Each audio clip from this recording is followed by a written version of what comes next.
The guy chooses the Necromancer class and puts all his points into brute physical strength. 0 in intelligence. In 1,000 years, no one on the continent has ever done this. The system flickers as if it can't believe what it's seeing. But let's start from the beginning. On the continent of Morwen, magic decides everything. Who you were born as, who you will become, who you will be allowed to be. At 15, everyone undergoes the ritual of awakening. The system touches you and stamps your class. Warrior, mage, assassin, paladin, healer, necromancer. Dozens of paths, but 0 freedom. Over 1,000 years, the sages have turned stat allocation into sacred scripture. A warrior builds strength, a mage builds intelligence, an assassin builds dexterity. These are the canons. Unbreakable, absolute, hammered into our heads since childhood. To deviate from the canon is to spit in the face of a 1,000-year-old tradition. Heresy, madness, a path to nowhere. So say the textbooks. So say the professors. So says everyone. At the top of the pyramid stands the High March Battle Academy. Ancient walls of gray stone, towers reaching into the clouds, arenas carved into the rock. This is where the elite are forged. Heirs of great houses, geniuses with perfect stats, the best of the best. Every year, thousands of families send their children to face the trials. Every year, hundreds return empty-handed. Getting into High March is an honor. To stay is a feat. But this year, among the glittering crowd of heirs, stands one whom no one expected. Kel, 17 years old, no family to back him up, no surname on a coat of arms, not a single coin in his pocket, an orphan from the eastern slums. He grew up in the alleys where rats ran over the feet of the sleeping, where food was fought for with fists, where there were no textbooks, only knives. In the slums, there was only one law: the strong eat. The weak leave. Kel ate. He learned to fight before he learned to speak, to strike before he could read, to survive before he could think of the future. And now he stands in the vast hall of High March, surrounded by silk robes and ancestral blades, a ragamuffin among princes, a speck of dirt on a white tablecloth. The heirs cast glances his way. One grimaces, another smirks. The guy in the blue robe with the golden crest looks at Kel as if he were a cockroach that had crawled onto the dining table. Kel stands motionless. His face is stony. He's used to it. In the slums, they look at him the same way. Only there, a fist follows the contempt. Here, for now, they just look. The altar of awakening stands in the center of the hall, white stone polished by thousands of hands. The runes pulsate with a soft light. The novices approach one by one. They place a hand on it. A light flashes. The system's voice echoes through the hall. First, a flash. A warrior. The hall hums with approval. A strong class, reliable. Second, elemental mage. The hall applauds. An elite class. Third, a girl with silver hair and a crest on her cloak. Paladin of light. The hall erupts. The heiress of the paladin lineage receives her ancestral class. Everything by the book. Everything as it should be. Swordsman, alchemist, summoner. The world runs like clockwork. And now Kel approaches the altar. The hall falls silent. Not out of respect, out of curiosity. A ragged kid from the slums at the altar, surely a trash class. Kel places his palm on the stone. The cold stings his fingers. It rises to his wrist, reaches his shoulder. A light flares. Not white, not gold, a dirty green, almost black. Shadows dance across the walls. The system's voice utters a single word. Necromancer. A second of silence. 2. Then laughter. Quiet at first, like a rustle. Then louder. One snorts. Another sniffs. The guy in the blue robe roars with laughter and doesn't even try to hide it. Necromancer. The worst combat class in the High March hierarchy. The most pathetic. The most despised. According to canon, a necromancer is a shadow. He stands in the back row, raises skeletons, hides behind a wall of dead bones, wields a staff from behind others' backs. Frail, slow, useless without the undead. A necromancer in hand-to-hand combat isn't an insult. It's a joke for freshmen. The hall roars with laughter. Kel removes his hand from the altar. He doesn't smile, he doesn't frown, he doesn't clench his teeth. He stares intently at everyone who is laughing, slowly, face by face, memorizing. Then he walks across the entire hall and sits down on a bench in the far corner, alone. Emptiness surrounds him. No one wants to sit next to a necromancer. The system opens a translucent window in front of him. Attributes: strength, dexterity, stamina, intelligence, willpower, perception, all at base level. 10 free points. The necromancer's canon was set in stone 1,000 years ago. All into intelligence. Max out intelligence. Maybe 1 point in stamina so he doesn't collapse from his own spell. Intelligence fuels necromancy. It enhances control.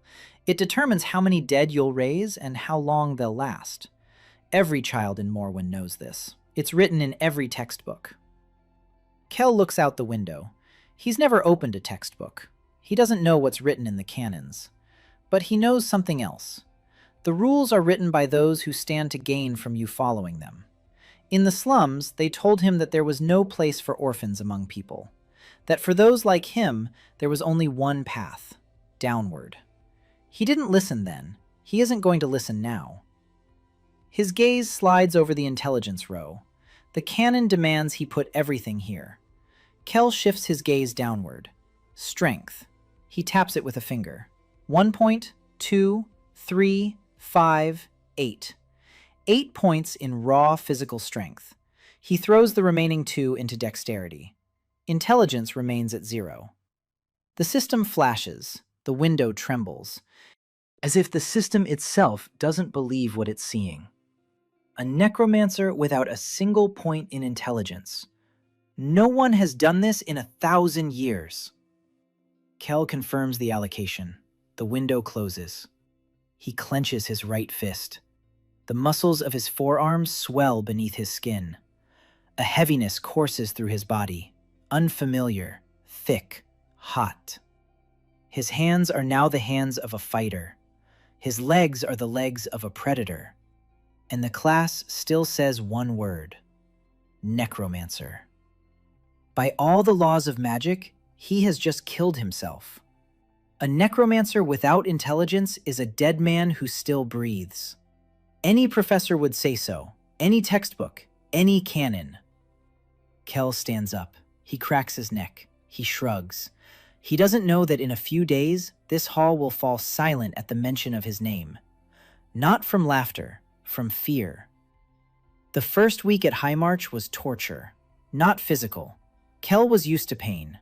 The torture was of a different kind. Contempt. It oozed from every corner, from every glance, from every whisper behind his back. Necromancer. The word sounded like a death sentence. The professors looked at him with polite indifference, his classmates with outright disgust. In the dining hall, people moved away from him. In the hallways, they gave him a wide berth. In his theory of magic classes, the professor never once addressed him with a question. Why ask a necromancer? He'd just stand in the back row and wave his staff anyway. Kel remained silent. He attended lectures, sat in the back row, listened. He memorized. And every morning before dawn, he would go to the academy's backyard where the training posts stood. There he would strike, for hours, with his bare fists. The post shook from the blows. The skin on his knuckles split open. Blood dripped onto the stones. He wrapped his hands in rags and struck again. Strength pulsed through his body, new, unfamiliar, wild. 8 points in raw physical power had turned his thin body into a weapon. Every blow drove a crack into the wood of the post. Every day, the post had to be replaced. No one saw this. No one came to the backyard at 4 in the morning. A necromancer had no need to train his body. Everyone knew that. Midweek, they announced the introductory sparring matches, a High March tradition. Every new class went through them. The professors assessed the students' combat potential. The strongest received the highest ranking. The weakest remained at the bottom. The ranking determined everything: access to resources, the mentor's attention, a place in the class hierarchy. The sparring matches took place in the academy's main arena. Stone stands in a semicircle, a sandy floor, runes of protection along the perimeter. The hall was full. Freshmen sat in the lower rows, upperclassmen in the upper ones. The professors were in a separate box. Sparring matches followed one after another, warrior against warrior, mage against mage, everything by the book, everything predictable. The strong won, the weak fell. A guy in a blue robe with a golden crest was up third. His name was Cassius Vane, 18 years old, heir to the strongest warrior clan on the continent. Knight class, the perfect build, all stats allocated by the book. Strength, stamina, a little agility. He was tall and broad-shouldered, with short-cropped blonde hair and a haughty jawline. His family sword hung from his belt like an ornament. He didn't even need to draw it. His opponent lasted 20 seconds. Cassius knocked him down with a single blow of his shield and pinned him to the ground. The hall erupted roared. The best student in the class. That was how it had been until that day. The sparring matches continued. Kel sat on the edge of the stands and waited. He knew he would be called last. The Necromancer. A warm-up for the crowd. A trash fight for laughs. That's exactly what happened. The announcer called his name. A ripple of laughter swept through the stands.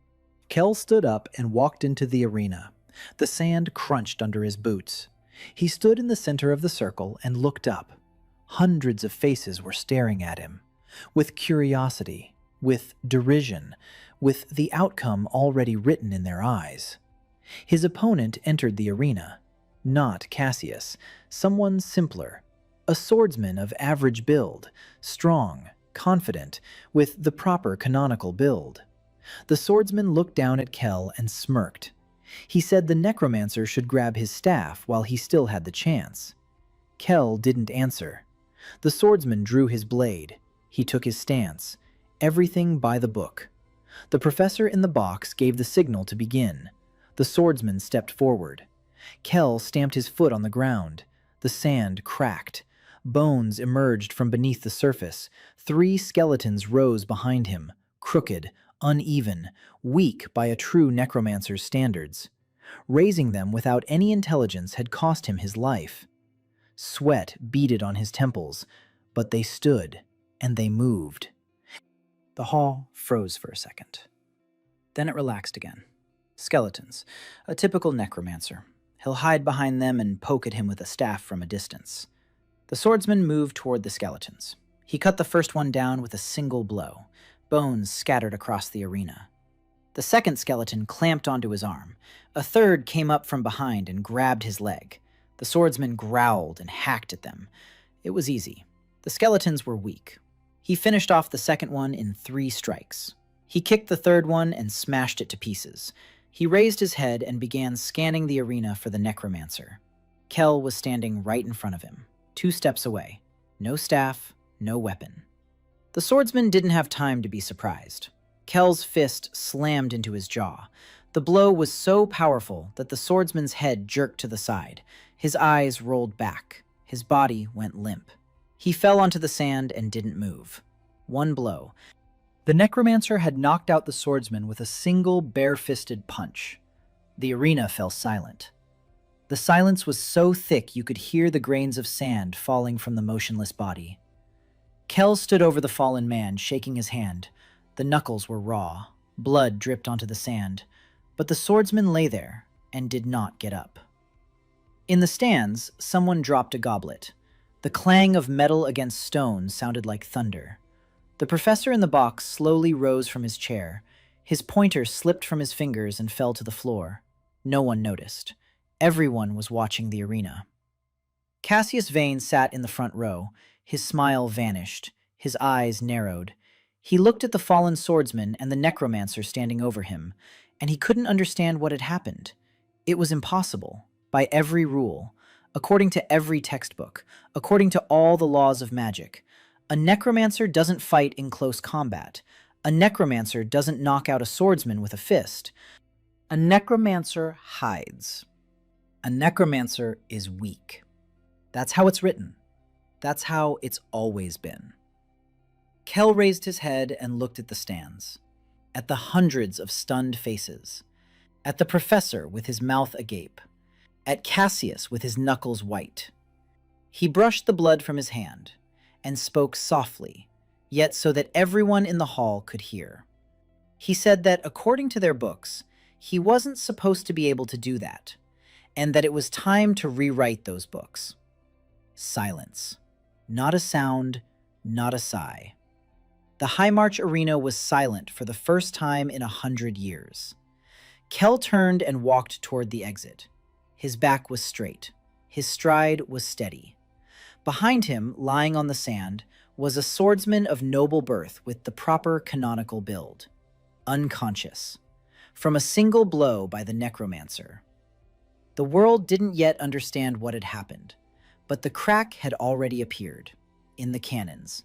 In the rules. In everything they considered unshakable. By evening of that same day, the entire academy knew about the fight. The rumors spread through the corridors like smoke. The necromancer had knocked out the swordsman with his fist, one blow, without a weapon, without a staff, with his bare hands. It sounded like nonsense, like a bad joke, but dozens of people had seen it with their own eyes and had no intention of keeping quiet. In the dining hall, Kel sat in his usual spot in the far corner, but now, surrounding him was not the emptiness of contempt, but a different kind of emptiness. People weren't moving away in disgust. They were moving away with wariness. The difference was enormous. Kel ate in silence. His right hand was wrapped in a strip of cloth. His knuckles throbbed with a dull ache. He was used to this pain. In the slums, his hands ached every day. In the faculty box, a debate was underway. 5 professors sat at a long table made of dark wood. At the head of the table stood the academy's rector, Aldrich Highmarch, 70 years old. A tall, gaunt old man with a white beard and eyes the color of steel. A descendant of the founder, the guardian of the canons. He listened and remained silent. The professor of combat tactics was flushed with indignation. He argued that what had happened in the arena was an anomaly, and that a necromancer build with 0 intelligence contradicted all the fundamentals of magic. He insisted on an investigation and possible expulsion. The professor of class theory nodded in agreement. She claimed that Kel's stat allocation was a direct affront to the canons. A necromancer is obligated to invest in intelligence. It is the foundation. It is an axiom. The boy is either a fraud or a madman. At the other end of the table sat a woman who remained silent, Professor Leora, 22 years old, the youngest instructor in the history of High March, author of a monograph on the proper distribution of points across classes. Her textbook sat on every shelf on the continent. She sat motionless, staring at her notes. In her notebook was a diagram of Kel's attributes: 8 points in strength, 2 in dexterity, 0 in intelligence, 0. Beneath the diagram, she wrote 2 words: "It's impossible." Then she crossed them out and wrote them again: "It's impossible," and crossed them out again. Because he had done it, and the impossible had become a fact. Rector Aldrich raised his hand. The hall fell silent. He asked one simple question. He asked whether Kel's point distribution was a violation of the system's rules. Not the canons, not the traditions, the rules of the system itself. Silence. The professor of combat tactics opened his mouth and closed it. The professor of class theory looked away. Leora stared at her notebook. The answer was obvious. No. The system allowed points to be allocated anywhere. Technically, there was no violation. The system did not forbid a necromancer from leveling up. The system did not forbid anything at all. The canons forbade it, And the canons are not the laws of the system. Canons are human traditions. The rector nodded. He said the boy would stay, but he would be monitored. The professor of combat tactics began to object, but the rector's gaze silenced him. Aldrich Highmarch didn't have to say it twice. The meeting ended. Leora was the last to leave. She clutched her notebook to her chest and walked briskly down the hallway. Her thoughts were racing. For 12 years she had studied the class system, since she was 10, a child prodigy, a genius of magic theory. Her monograph had been accepted as gospel, and now some street urchin with fists and zero intellect had refuted half her work with a single blow. She should have hated him, but instead of hatred, something else burned within her. Curiosity, a searing, unstoppable curiosity. The next morning, during combat training, Kel discovered that the world around him had changed. The students were no longer laughing. They were watching, silently, appraisingly. Some with interest, some with apprehension, some with undisguised malice. The latter were most numerous among the heirs of the great houses. Their world was built on canon. Their families had honed the correct builds for centuries. Their superiority rested on the fact that they knew how it should be done, while the rest did not. And now a nobody had come out of nowhere and shattered that wall with a single fist. Cassius Vane wasn't looking at Kel. He sat in the front row, his face a stony mask. But his fingers dug into the edge of the bench so that his knuckles turned white.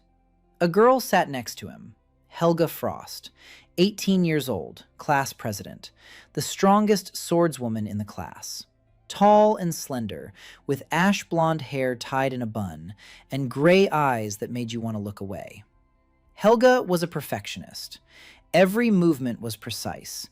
Every attribute was perfectly balanced. Every canon was followed to the letter. She was the living embodiment of the perfect build, and what had happened in the arena offended her to the core.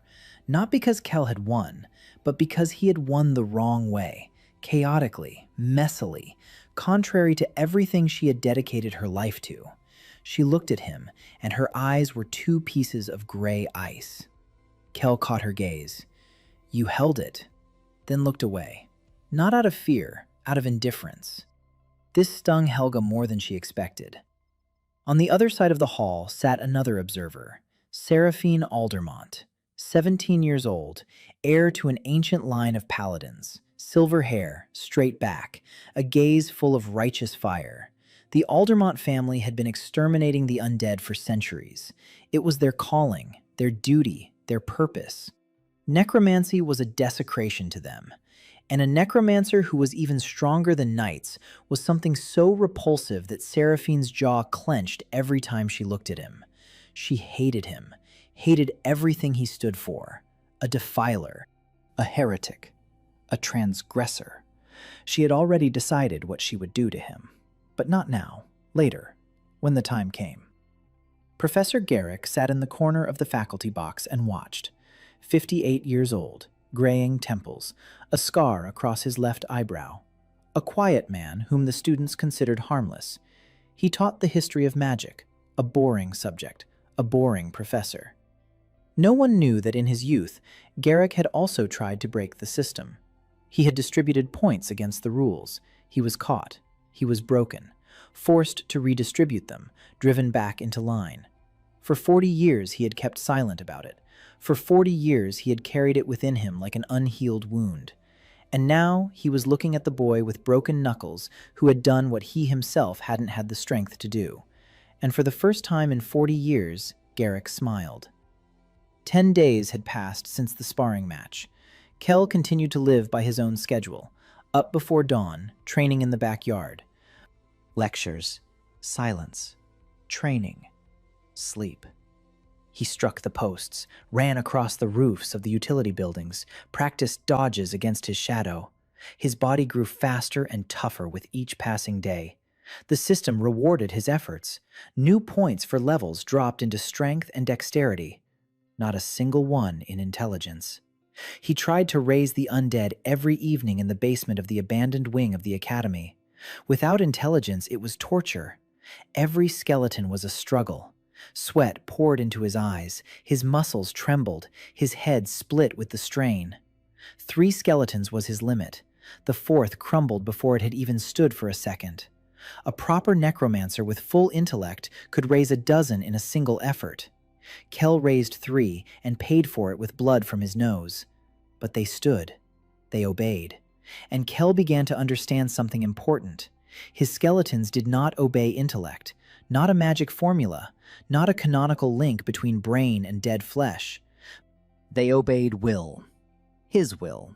Iron, stubborn, unyielding, forged in the slums where giving up meant dying. He commanded, and they rose. Not because his intellect fueled the spell, but because he would not accept refusal. It was a discovery that would have turned the whole world upside down if anyone had found out about it. Necromancy depends not on intellect, but on will. But Kel wasn't thinking about scientific discoveries. He was thinking about how to raise a 4th skeleton. On the 11th day after the sparring match, they found him. He was standing in the backyard, practicing his strikes on a pole, when footsteps sounded behind him. He turned around. Seraphine Aldermont stood 20 paces away from him. Her silver hair shone in the morning light. She wore the Aldermont family's ceremonial cloak, white with a golden sun on the back. In her hand, she held a paladin's ceremonial blade. Her eyes were ablaze. Kel recognized that look. It was the look of someone who had come to kill. Not to fight, to kill. 4 people stood behind her, upperclassmen, witnesses, seconds. Seraphine spoke. Her voice was icy and steady. She called him a defiler. She said that the House of Aldermont had cleansed the world of necromancy for centuries, and that his very existence within the walls of Highmarch was a disgrace to the Academy. She challenged him to a trial by combat, a ritual duel by ancient rules, until one of the combatants could no longer stand. Kel looked at her, then at the 4 behind her, then back at her. He asked only one thing. He asked when. Seraphine replied, now. An hour later, the dueling arena was packed. The news had spread instantly. The heiress of the paladin line against an upstart necromancer. Holy magic against desecration. This was not just a duel. It was a trial. Students crammed into the stands so tightly there was nowhere to sit. The professors took their box. Rector Aldrich had come in person. His face was expressionless. Kel stood at one end of the arena, unarmed, without a staff. His hands were wrapped in rags. Seraphine stood at the other, a paladin's blade in her right hand. Her left palm glowed with golden fire. Holy magic, honed for centuries against the undead. Techniques that burned the dead to ashes. Every skeleton raised by a necromancer crumbled at a single touch of holy light. That was her trump card, her legacy, her ultimate weapon against what Kel was. The head professor gave the signal. Seraphine attacked first. She was fast, very fast. The blade sliced through the air a millimeter from Kel's face. He dodged. She struck again, and again. A series of precise, deadly strikes honed by thousands of repetitions. The Aldermont technique. Flawless. Kel dodged, retreated, moved. His body reacted before his mind had time to think. The agility points were doing their job. Seraphine frowned. A necromancer shouldn't move like that. A necromancer is slow, frail. It's written in every handbook. She increased the pressure. The golden light on her left hand flared brighter. She thrust her palm forward. A wave of holy energy struck the arena. It was a spell designed to destroy the undead. Any skeleton or zombie within a 10-meter radius would crumble to dust. Kel didn't raise skeletons. The wave passed right through him and did nothing. Holy magic is useless against the living, and Kel was very much alive. Seraphine was momentarily thrown off balance. Her entire arsenal was tailored for fighting the undead. Half her techniques only worked against the dead, and standing before her was a necromancer who fought like a street fighter. Without the undead. No staff, no magic, just his fists. Kel saw an opening. He stepped forward. With his left hand, he deflected her blade to the side. His right fist came straight in. The blow landed in the solar plexus. Not in the face, not in the jaw. He didn't want to maim her, he wanted to stop her. Seraphine doubled over. The air rushed out of her lungs all at once. The blade slipped from her fingers and clattered against the arena stone. She fell to one knee, then to the other. The golden light on her palm faded. She tried to breathe and couldn't. The hall watched in silence. The heir to the line of undead slayers stood on her knees before the necromancer. Her holy magic had proved useless. Her age-old techniques had failed. Because Kel hadn't played by the rules. He hadn't hidden behind skeletons. He hadn't let her use her greatest weapon. He'd simply walked up and struck, just like on the street. Kel held out his hand to her. Seraphine lifted her head. Her eyes were wet, not from pain, from devastation. Everything she believed in, everything she had been taught, everything her lineage had existed for 1,000 years to uphold, it had just crumbled in this arena. Kel stood over her and waited. She didn't take his hand, not right away. He spoke to her softly. He said that for 1,000 years her clan had taught her to kill those like him by the rules. But he doesn't play by the rules. And if she wants to learn how to fight for real, she can come. No sermons. Seraphine looked up at him. A necromancer, a desecrator, the one she was supposed to destroy. He stood before her, holding out his hand. She slowly raised her palm and took his wrist. He lifted her to her feet. Let go. Turned and walked away from the arena. The hall was silent. Cassius Vane sat in the stands, his face pale. Helga Frost watched Kel walk away, and for the first time, her gray eyes weren't icy. There was something else in them, something she didn't yet know the name of. Professor Leora sat in the box, feverishly writing in her notebook. She crossed out another page of her textbook and jotted in the margins that it was impossible, but he had done it. For the third time in 2 weeks. At the arena exit, Kel stopped. A girl was standing by the wall, small, skinny, with short black hair and big dark eyes. Her clothes were no better than his had been on the day he arrived, worn out, patched up, poor. She looked at him and didn't smile, but in her eyes there was neither fear nor contempt nor admiration. There was recognition. She was from the same slums. Kel stopped. He looked at her. She said her name was Mira. She said she'd been assigned to the trash class too, and that she'd seen everything and understood. Kel nodded. He didn't say a word. But for the first time since he'd been at the academy, his face softened slightly. Someone understood. Not because he was smart or strong, but because he was one of them. After the duel with Seraphine, the academy split. The fault line ran through every class and every corridor. On one side stood those who believed in the canons, the heirs of great houses, top students with the right builds, professors who had been teaching the same truths for 20 years. To them, Kel was a mistake, an anomaly, a disease that had to be cut out before it spread. On the other side were those who remained silent, the quiet ones, the inconspicuous ones, students with poor grades, with mediocre stats, with builds that the canons called hopeless. They didn't speak of it aloud, but they looked at Kel with different eyes, with hope, small and cautious, like a candle flame in a draft. Kel didn't notice either the first or the second group.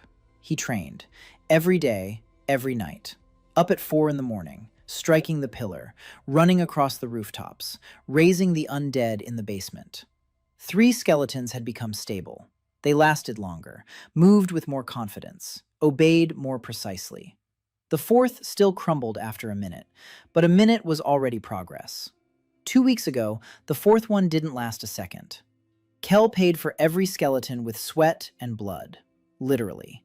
His nose bled after every resurrection. His head buzzed for hours. Proper necromancers raised a dozen dead with a snap of their fingers. Kel tore 3 out of the ground with his teeth. But they rose, and they obeyed. Not intellect, will. At the end of the 3rd week, Professor Garrick found him. Kel was pounding a steak in the backyard when he heard a cough behind him. He turned around. The old man was standing in the shadow of the wall, looking at him with an expression Kel couldn't read. Garrick said he wanted to talk. Kel replied that he was listening. They sat down on a stone bench by the wall. Garrick was silent for a full minute. Then he began to speak. He spoke quietly, almost in a whisper. He told him that 40 years ago he had been a young student at this academy. He had been assigned to the battle mage class. According to the canon, he was supposed to level up his intelligence and long-range spells, but he wanted something different. He wanted to invest his points in dexterity and become a mobile melee battle mage. He tried it. He was noticed a week later. He was summoned to the rector. The rector, at the time, was the grandfather of the current Aldrich. They explained to him that his build was heresy. They gave him a choice: redistribute his points according to the canon or be expelled. Garrick redistributed them. He spent 40 years teaching the history of magic and hating every second of it, because he knew the canons are a cage. Not the law, not the truth, a cage. And now he was looking at the boy who had done what he hadn't dared to do. Garrick said he couldn't help openly. The rector is watching. Professors are reported, but he could offer hints, guide, warn of pitfalls. Kel looked at the old man, at the scar across his brow, at the graying temples, at the eyes that held the pain of 4 decades. Kel nodded. A single movement of the head, without words. Garrick understood. Their conversation lasted 5 minutes, but in those 5 minutes, Kel had gained his first ally within the system. The first month was drawing to a close. Kel had gained 2 more levels. The points had taken effect. His strikes now left dents in the iron training shields. His speed allowed him to dodge 2 attacks at once. In combat training classes, he was paired for sparring with the strongest students. The professor of combat tactics hoped that someone would finally put the Necromancer in his place. No one could. A second-rank swordsman lasted 30 seconds. An elemental mage, 18. A spearman from a military family, 22. Kel knocked them out one after another. Sometimes with his fist. Sometimes with his elbow. Sometimes he'd just grab them and throw them to the ground so hard it knocked the wind out of them.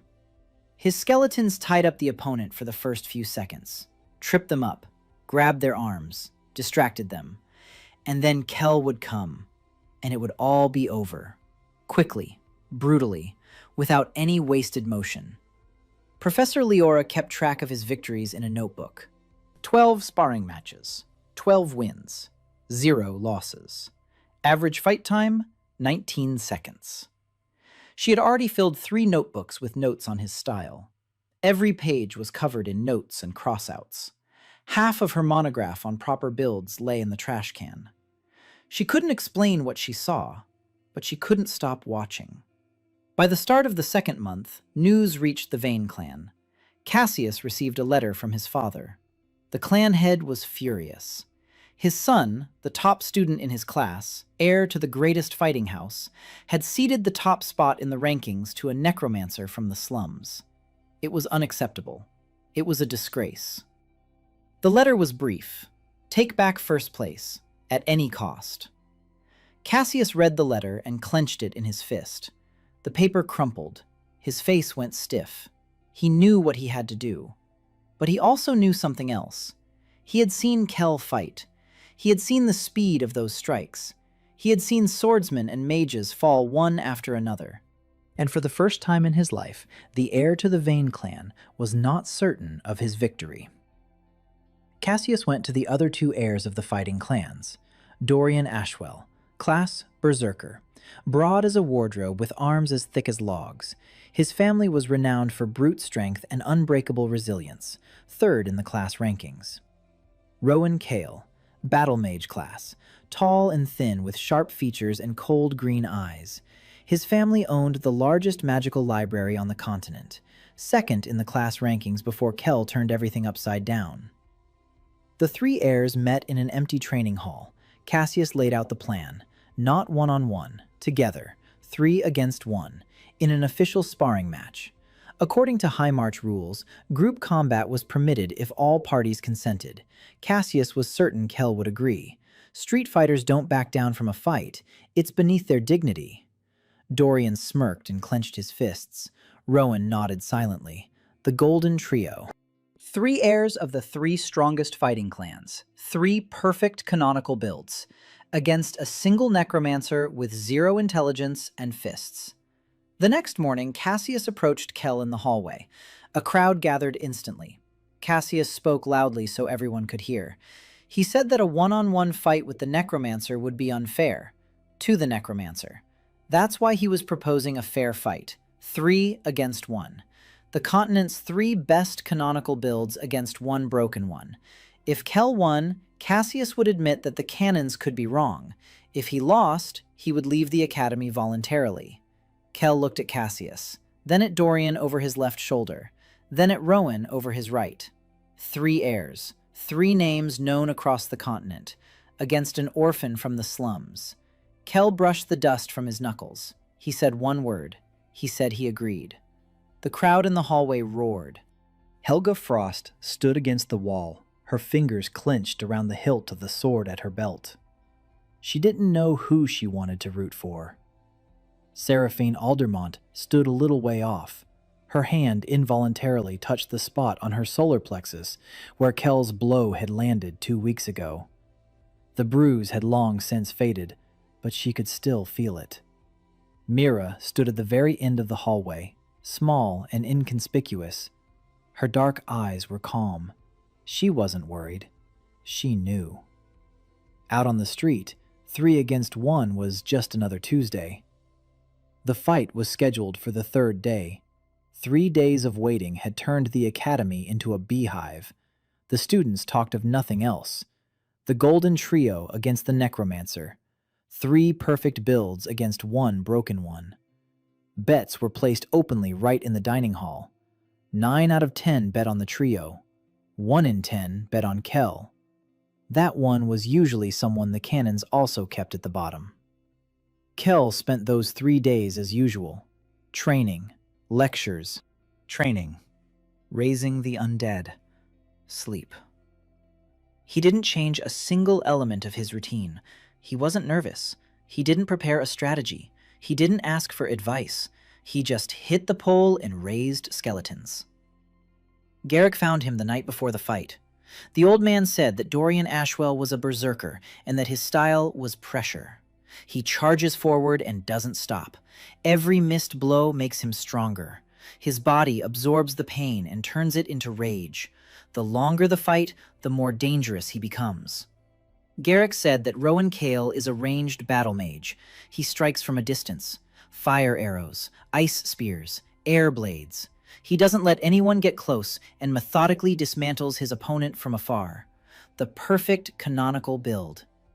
And Cassius, a knight, sword and shield, defense and counterattack.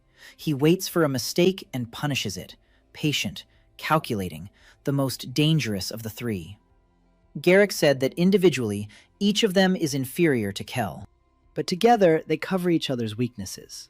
The berserker presses the attack, the mage casts spells, the knight finishes them off.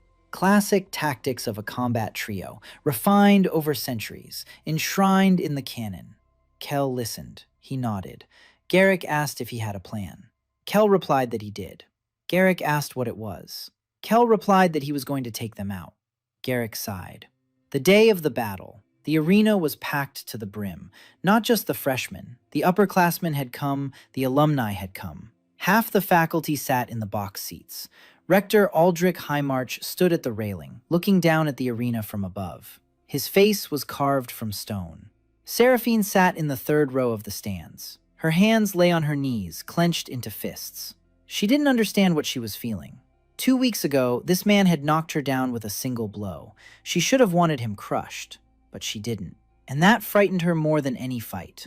Helga Frost sat as straight as a blade. Her notebook lay on her lap. It contained calculations. Kel's speed, the force of his strike, reaction time, attack distance. She had been analyzing him for 3 weeks.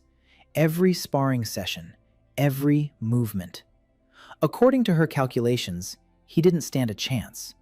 3 against 1 with opponents like these was a mathematical defeat. But something inside her didn't believe her own calculations. Professor Leora sat in the box and chewed on a pencil. Her 4th notebook was open to the first page. She had written the date and the words "triple battle" at the top, and underlined it 3 times. Mira sat at the very top, alone, quiet, calm. She looked at the arena and waited. The 3 heirs entered first.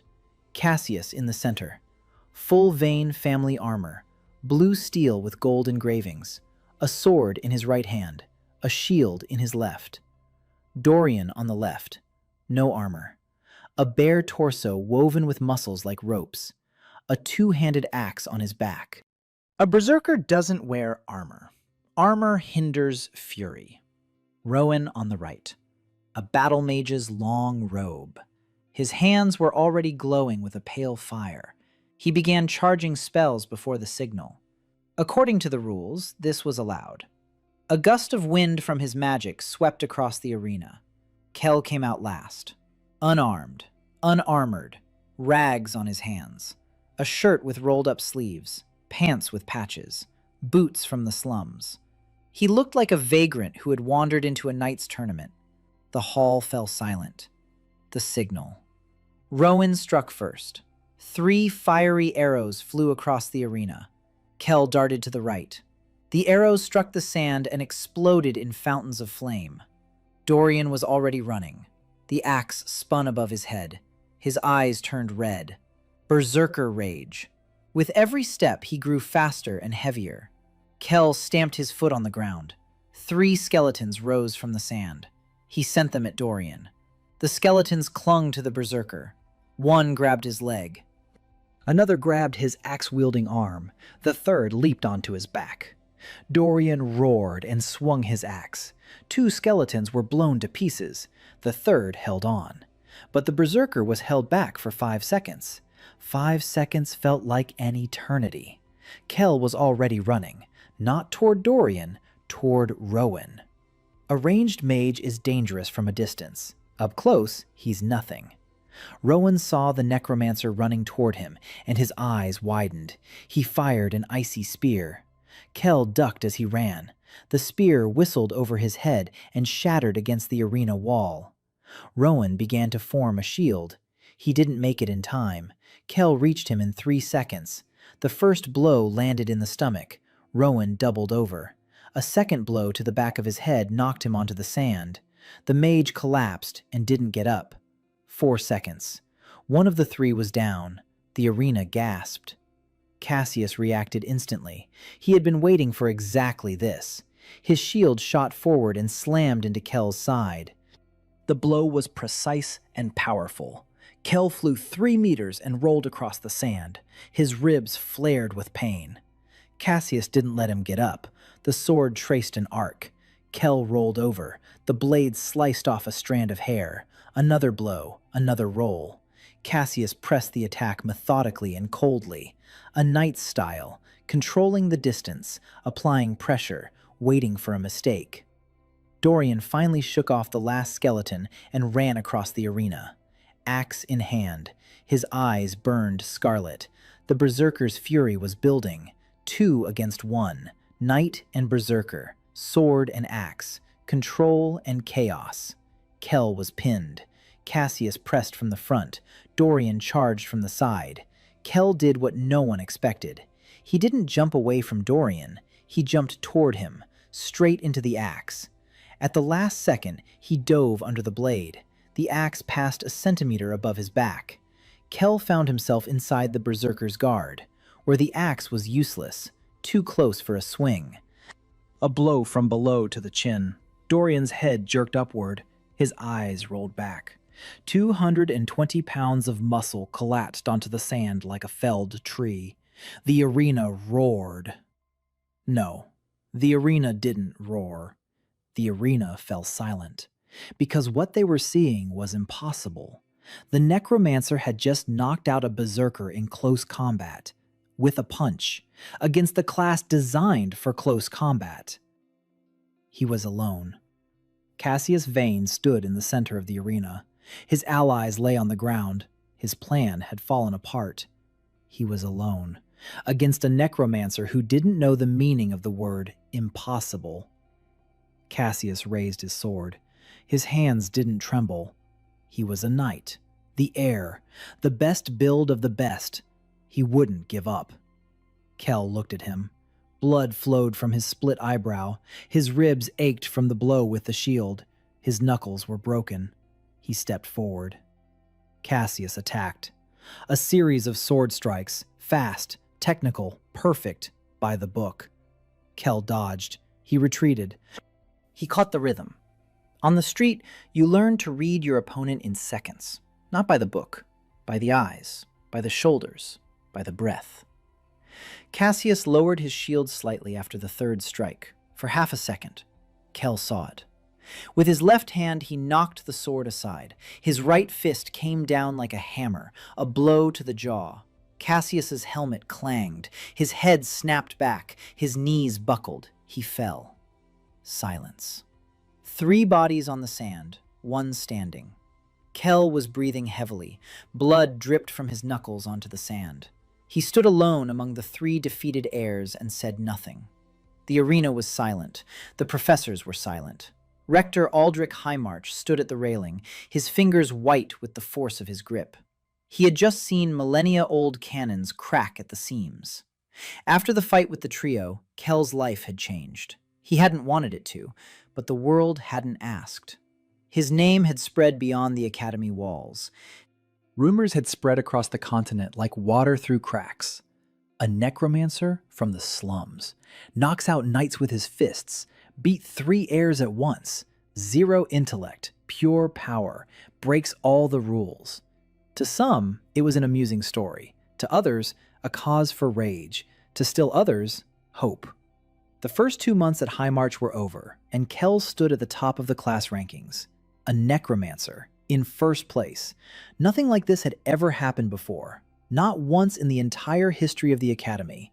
The professors didn't know how to react. Half wanted to study him.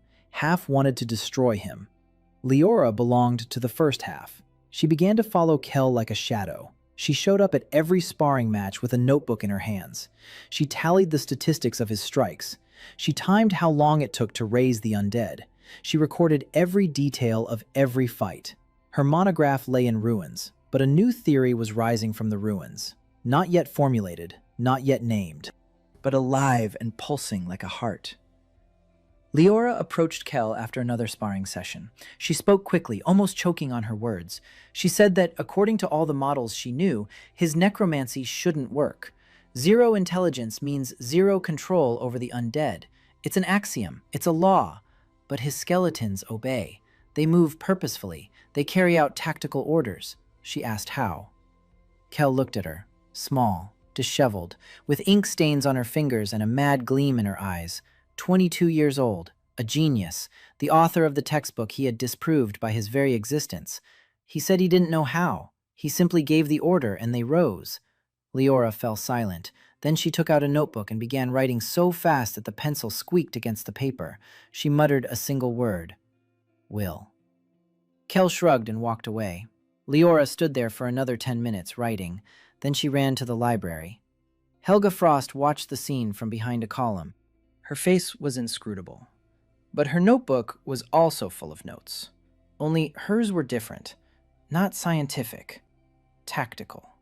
She analyzed every one of Kell's fights as a military operation. Reaction time, angles of attack, striking distance, evasion patterns. She was looking for a weakness, a system, a formula, a way to win. And she couldn't find it. It was driving her crazy. Helga was used to the world being analyzable, that any opponent could be broken down into components, that perfect technique defeats brute force. Kell shattered that confidence with every fight. His style was dirty, unpredictable, streetwise. There wasn't a single canonical move in it, not a single textbook stance. He fought like an animal, like a survivor, like someone who'd been beaten in alleyways since childhood and had learned to fight back. Helga closed her notebook. She'd made up her mind. The next day, she approached Kel, directly, without warning. She stood before him and looked him in the eyes. Kel stopped. He waited. Helga said she wanted to train with him. Not to fight, to train.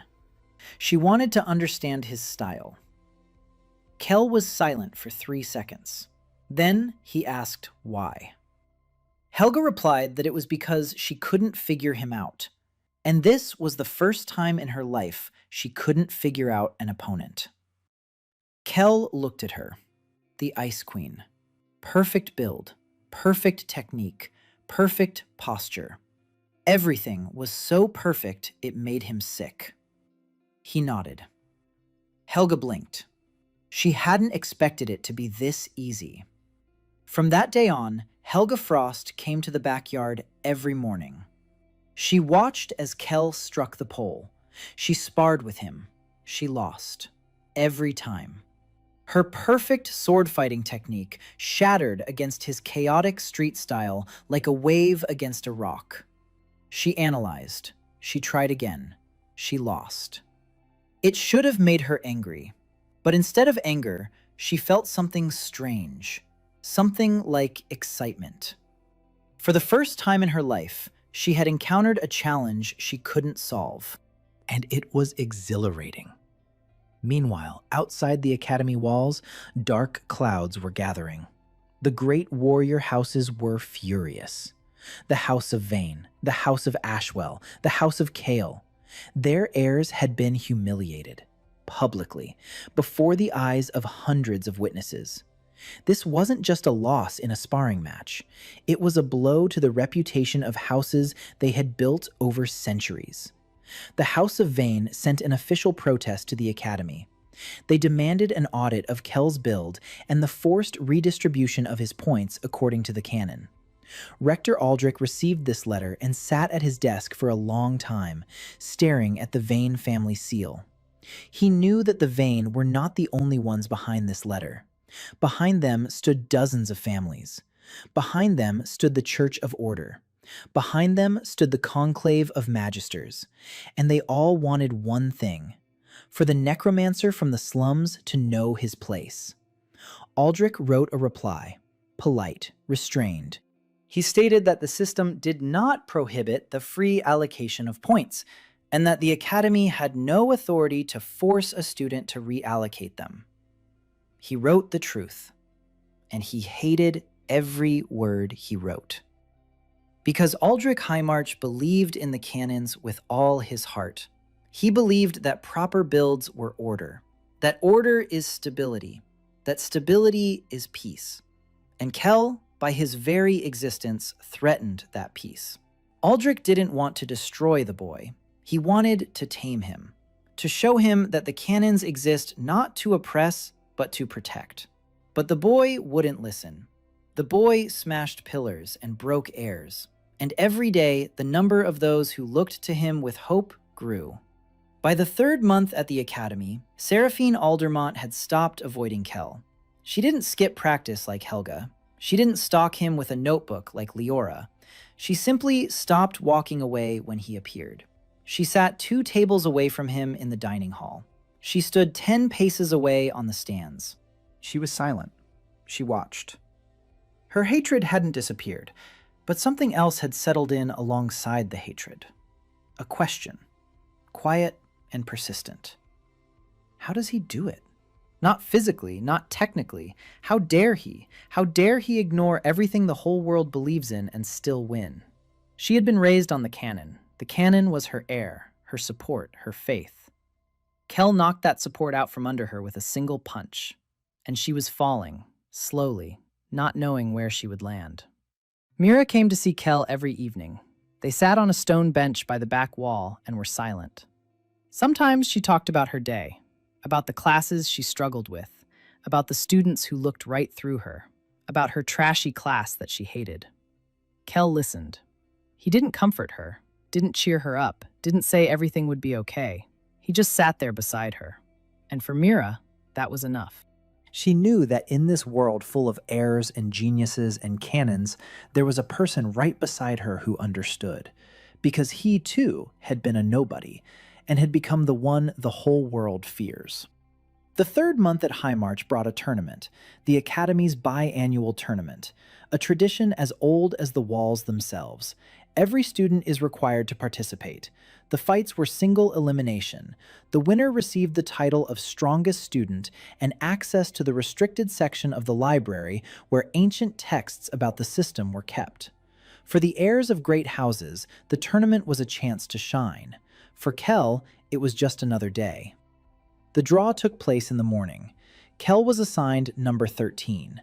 Superstitious students began to whisper, 13, a cursed number for a cursed class. Kel didn't notice. The first matches were quick. Kel defeated 3 opponents in a total of 7 minutes. The first went down in 2 minutes, the second in 3. The third lasted 2.5, but only because he was running around the arena until Kel's skeletons cornered him. Kel stepped in and finished him with a single blow. The stands roared. The freshmen were already used to the way Kel fought, but for the upperclassmen it was a spectacle. A necromancer in close combat, a necromancer without a staff, a necromancer who struck harder than knights. They'd heard the rumors. Now they saw it with their own eyes. Cassius Vane was also making his way through the tournament bracket. Silent, gloomy. He defeated every opponent, but without his former brilliance. His blows were harder than necessary. His shield struck the fallen even after the fight was over. Anger boiled inside him like water in a sealed cauldron. Dorian Ashwell and Rowan Cale were eliminated in the quarterfinals. Dorian lost to a third-year swordsman who proved too fast for his berserker rage. Rowan lost to an elemental mage who surpassed him in spell power. The Golden Trio had fallen apart. Cassius was left alone. In the semifinals, Kel faced a student he didn't know, a fourth-year senior, spearman class, tall and wiry, with long arms and an even longer spear. His name was Theron Graves. He was quiet and didn't stand out, but he wasn't in his 4th year for no reason. The fight began differently. Theron didn't wait. He attacked instantly. The spear flashed like lightning. Kel barely dodged it. The blade sliced through his shirt and left a red streak across his ribs. First blood. Kel jumped back. He summoned the skeletons. 3 bony figures crawled out of the ground. Theron didn't waste time on the skeletons. He leaped over the first one. He knocked the second one down in midair with his spear. He landed and smashed the third one with the shaft. 3 seconds. 3 skeletons, all lying on the ground. Kel clenched his teeth. This one was different. This one was fast and experienced and wasn't afraid of the undead. Theron attacked again. A series of spear thrusts, stabbing, slashing, chopping. The spear's reach outstripped that of a fist. Kel couldn't close the distance. Every attempt to get closer ended with a stab in the shoulder or a scratch on the arm. Blood flowed from 6 small wounds. The arena fell silent. For the first time in 3 months, someone was giving Kel a real fight. Helga Frost leaned forward in the stands. Her eyes were ablaze. She was seeing what she'd been waiting for: vulnerability. Kel was strong in close combat, but the spearman kept his distance, and at that distance, fists were useless. It wasn't a matter of cannon, it was a matter of geometry. Sir Aphine sat motionless. Her fingers dug into the edge of the bench. She caught herself holding her breath. Leora scribbled in her notebook.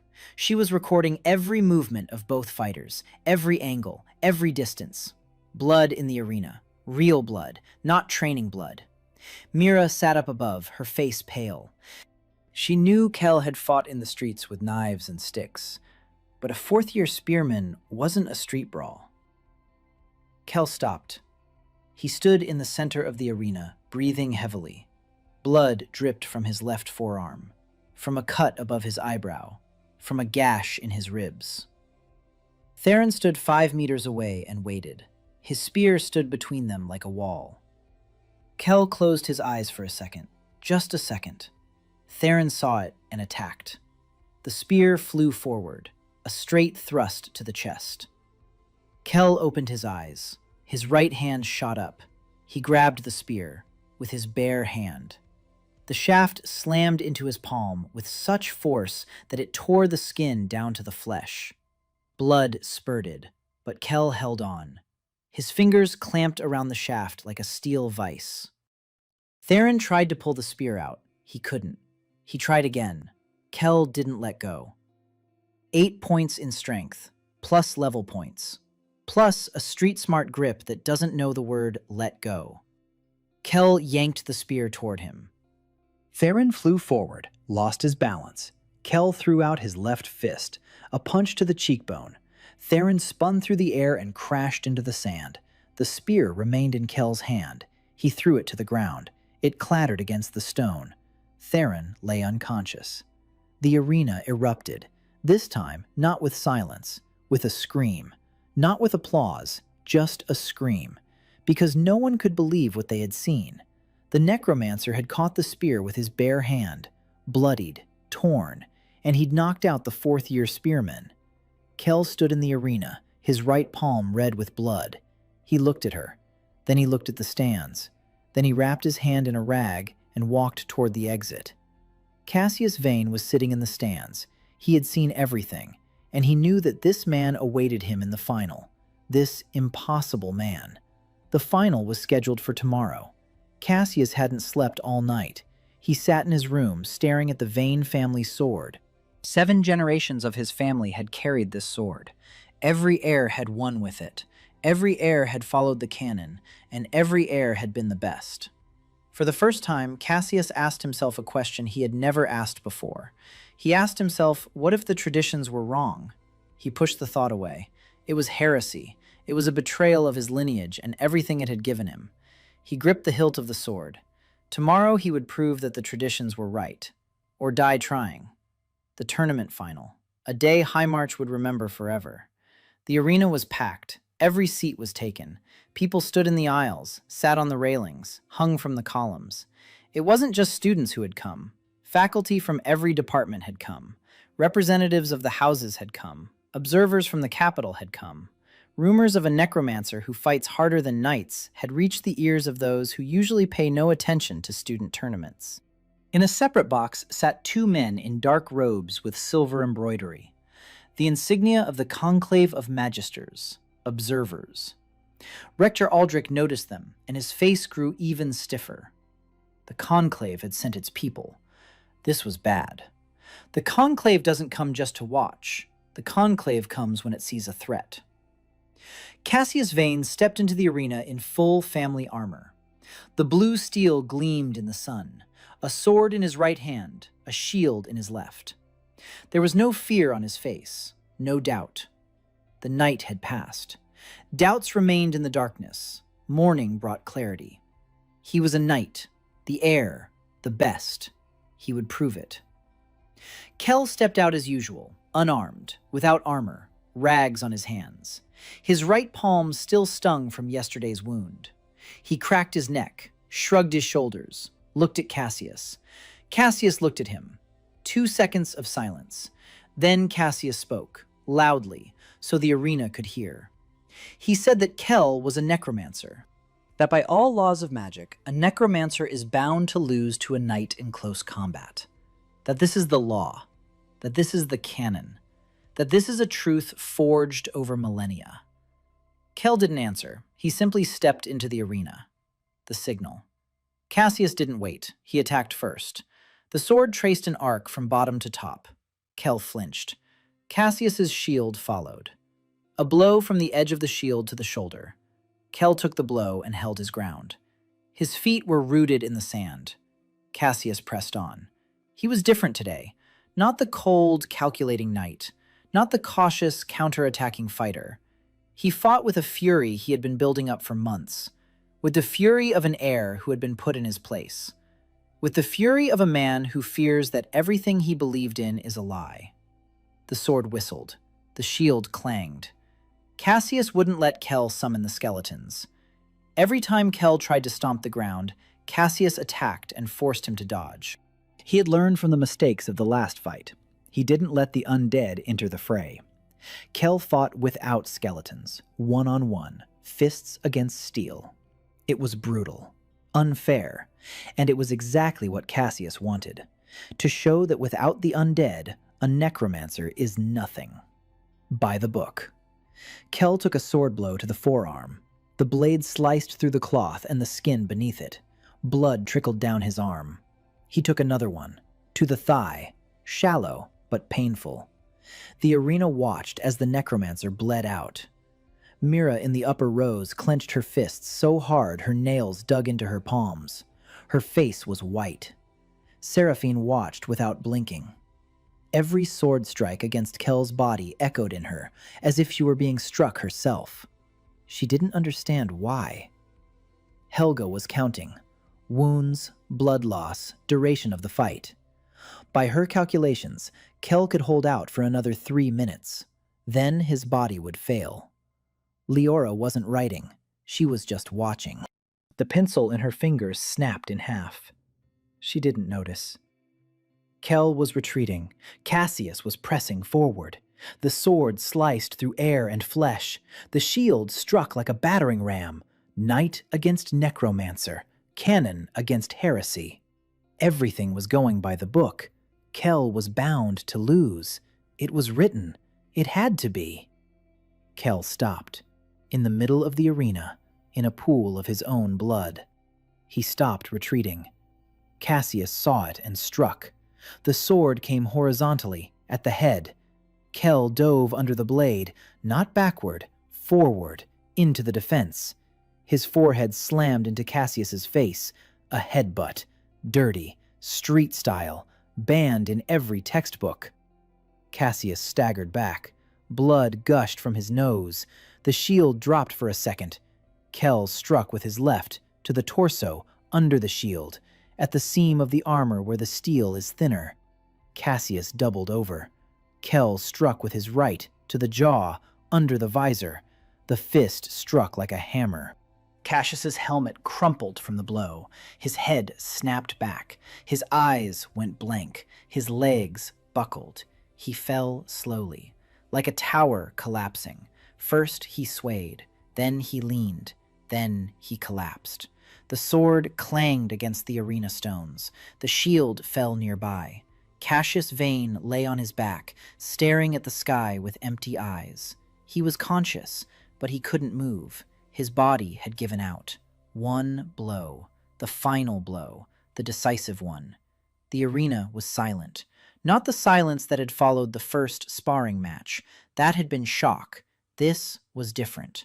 This was the silence of understanding, the realization that the world had just changed. Kel stood over Cassius. Blood flowed from 7 wounds. His hands trembled. His breathing was ragged. He had won. But he had paid with blood for every second of that fight. He raised his head and looked at the stands, at the hundreds of faces, at the professors, at the observers in the dark robes of the conclave, at Rector Aldrich, whose face had turned gray. Kel didn't make any grand speeches. He just stood there, drenched in his own blood. A necromancer, in first place, the tournament winner, living proof that the canons lie. Professor Leora stood in the box. Her chair fell. She didn't notice. She was looking at Kel, and her eyes were filled with tears. Not pity, shock. Everything she knew, everything she had written, everything she had taught, was a lie. And the truth stood in the arena, covered in blood and with shattered fists. Helga Frost sat motionless. Her notebook was closed. Calculations no longer mattered. She looked at Kel, and for the first time in her life, she wasn't analyzing. She just watched, like a human, not like a tactician. Seraphine was crying, quietly, silently. Tears streamed down her cheeks, and she didn't wipe them away. She didn't understand why she was crying, not out of pity for Cassius, not out of fear for Kel, out of something greater. From the realization that the entire world she had grown up in was built on lies. Mira wasn't crying. She was smiling. A small, quiet smile from a girl of the streets who had seen her own man win. The conclave observers exchanged glances.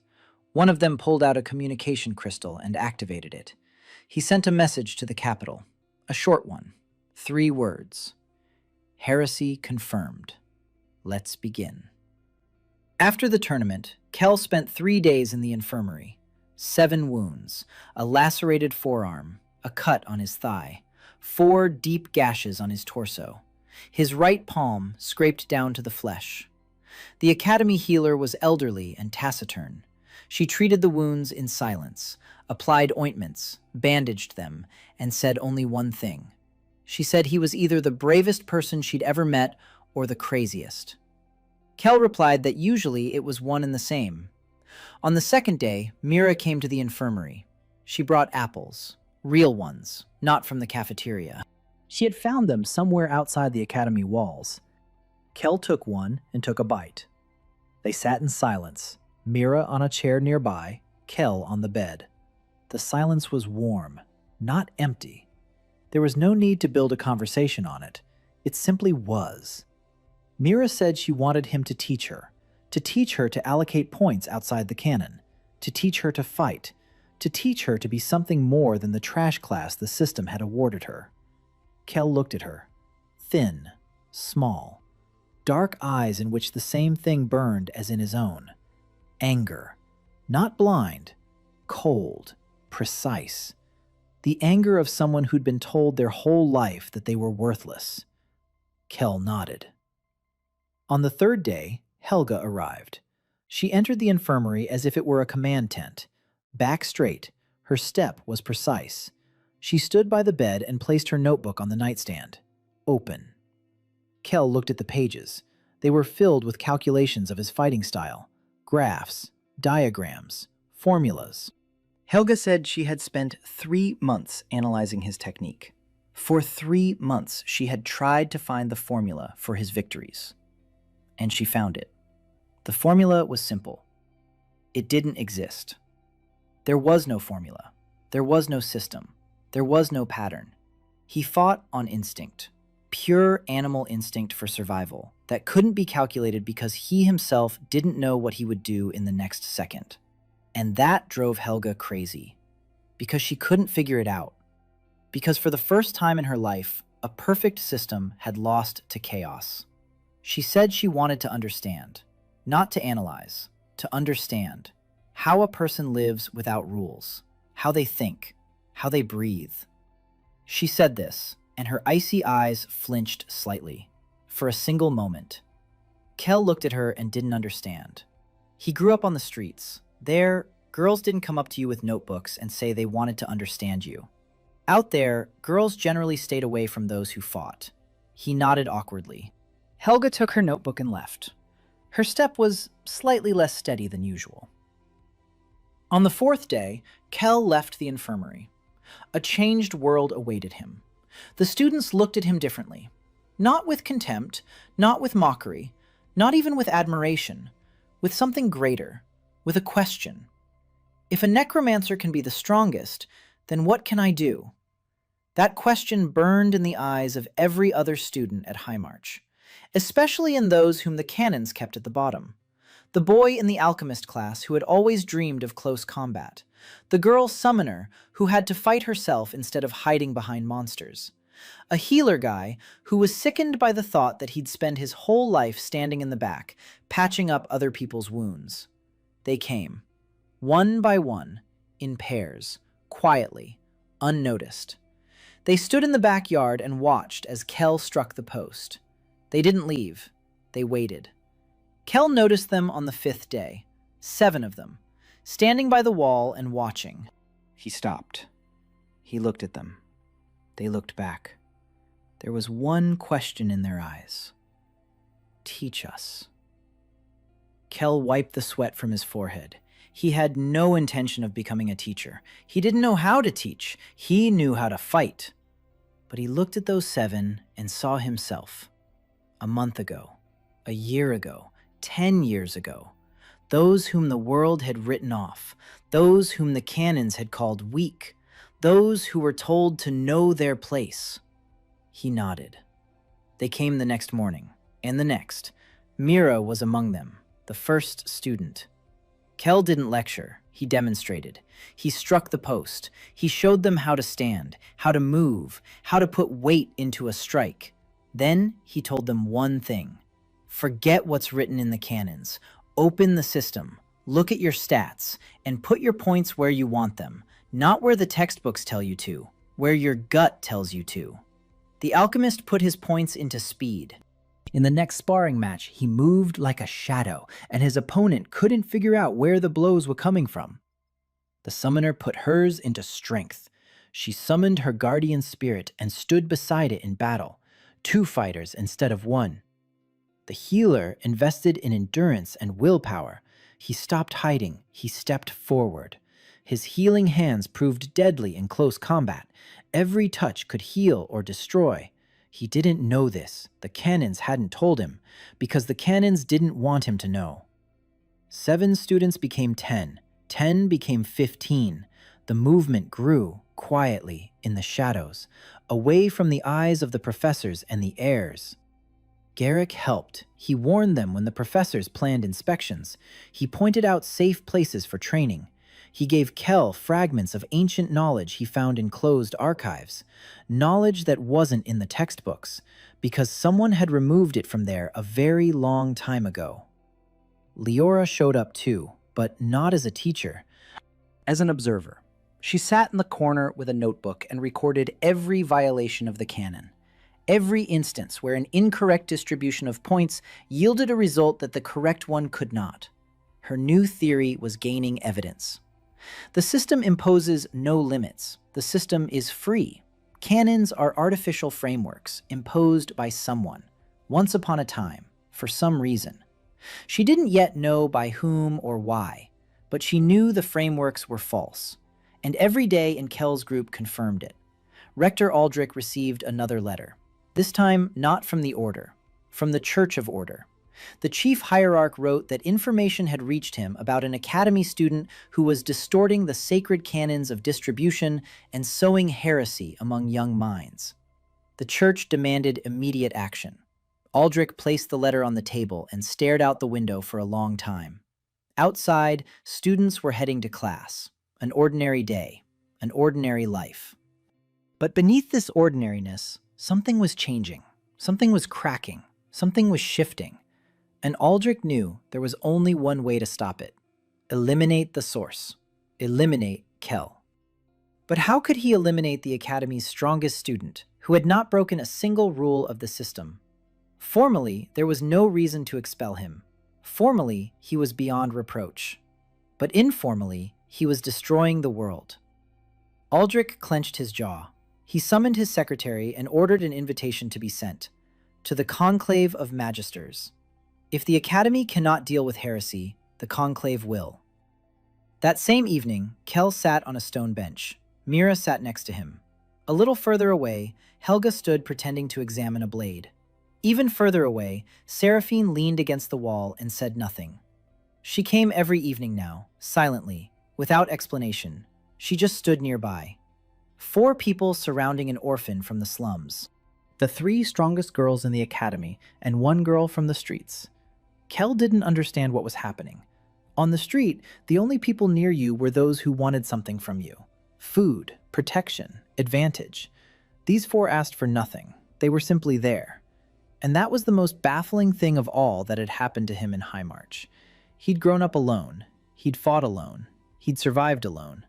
For the first time in his life, there were people nearby who didn't leave. He didn't know what to do with it, so he just sat there and said nothing. And around him, a storm was slowly but surely gathering. The conclave arrived a week later. 3 masters in dark robes with silver embroidery. They entered the gates of High March as masters, not as guests. Rector Aldrich met them personally. He led them into the closed wing of the academy, to a place where students were not allowed. Their names were learned later. Master Varath, Master Celine, Master Draven. 3 guardians of the canons. 3 pillars of an order 1,000 years old. Each of them was at a level no High March professor had ever reached. Their power was canonical, perfect, honed over centuries. They were living proof that the right builds work. Or so it seemed. Garrick warned Kel that same evening. The old man came out to the backyard, his face ashen. He said the conclave wasn't here to observe, it was here to solve a problem. And the problem was Kel. Garrick said that in his youth, he'd heard stories about how the conclave solved problems. People disappeared, quietly, without a trace. An accident during training, a spell gone wrong, a dungeon collapse. There's always an explanation, there's always a reason. And after that, the heresy always stops. Kel listened. His expression didn't change. He asked what exactly the conclave was protecting. What was so important in the canons that people would kill for them? Garrick fell silent for a long time. Then he said he didn't know, but he knew where to look for the answer. The restricted section of the library. The very one Kel had gained access to as the tournament winner. There were texts there that were 1,000 years old. Texts that no one had read since the conclave established the canons. Kel went to the library that very night, past the sleeping corridors, past the dozing guards. The restricted section was behind a heavy door of black wood. His winner's token unlocked the lock. Inside, it was dark and dusty. The shelves stretched into darkness. The books stood so close together that no air passed between them. Kel lit an oil lamp and began to search. He searched for 3 hours.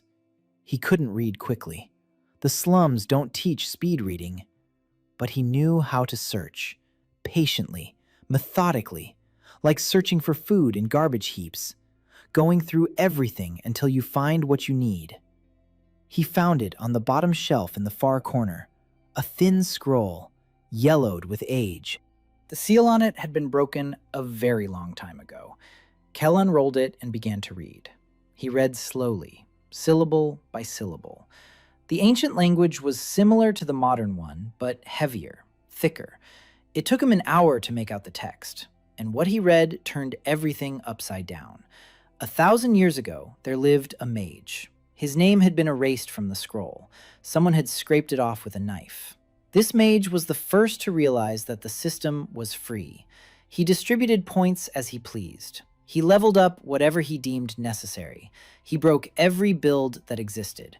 He became stronger than any warrior, any mage, any assassin. He combined classes that were canonically incompatible. He proved that magic depends not on stats, but on will. And he became so powerful that he challenged the very founders of the magical order. He nearly won. Almost. He was stopped at the cost of thousands of lives. After his fall, the surviving magisters gathered and decided that such a thing must never happen again. They created the canons, sacred rules for distributing points. They declared that every class has a single correct path of development. They erased the memory that the system is free. They rewrote the textbooks. They rewrote history. They erased the name of the mage who proved freedom. And for 1,000 years, they kept the world caged within the confines of correct builds. Not out of wisdom, out of fear. Because a free mage is unpredictable. A free mage is uncontrollable. A free mage is dangerous.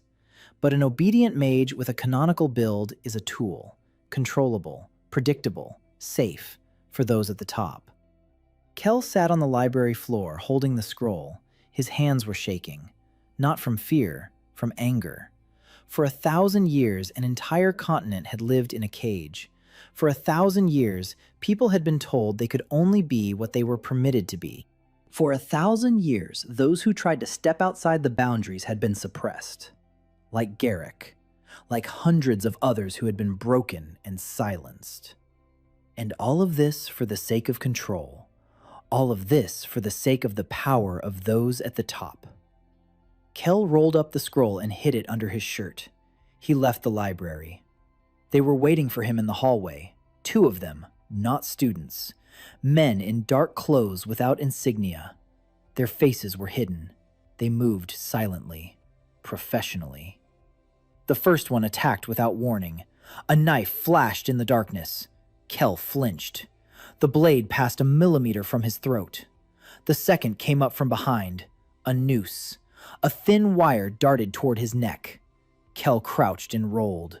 The wire whistled over his head. The hallway was narrow, dark. 2 against 1. knives and nooses. This wasn't a duel. It was an assassination attempt. Kel kicked the floor. One skeleton. He couldn't manage more. His head was splitting. But one was enough. The skeleton clung to the first killer's legs. The man stumbled. Kel finished him off with an elbow to the temple. The second one took off running. Kel caught up to him in 3 leaps, grabbed him by the collar, slammed him into the wall. The assassin went limp.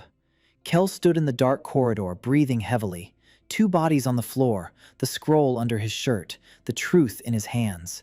The conclave had tried to kill him, quietly, without a trace, just as Garrick had said, an accident. But the accident didn't happen, because a necromancer from the slums was used to surviving. Kel didn't sleep until morning. He sat in the backyard and thought. The scroll lay in a hiding place under a stone slab. The 2 assassins lay bound in the basement of the abandoned wing. Someone would find them, but not right away. At dawn, Mira came. She saw his face and sat down beside him without a word. Then Helga came. She noticed the cut on Kel's neck, a thin one, red. One that had nearly been fatal. Her eyes narrowed. She asked who had done it. Kel told her. Everything. The scroll, the assassination attempt, the truth about the cannons. He spoke quietly and evenly, without anger, without drama. Facts. Bare facts. When he finished, Helga was silent for a long time. Then her face changed. The ice in her eyes cracked.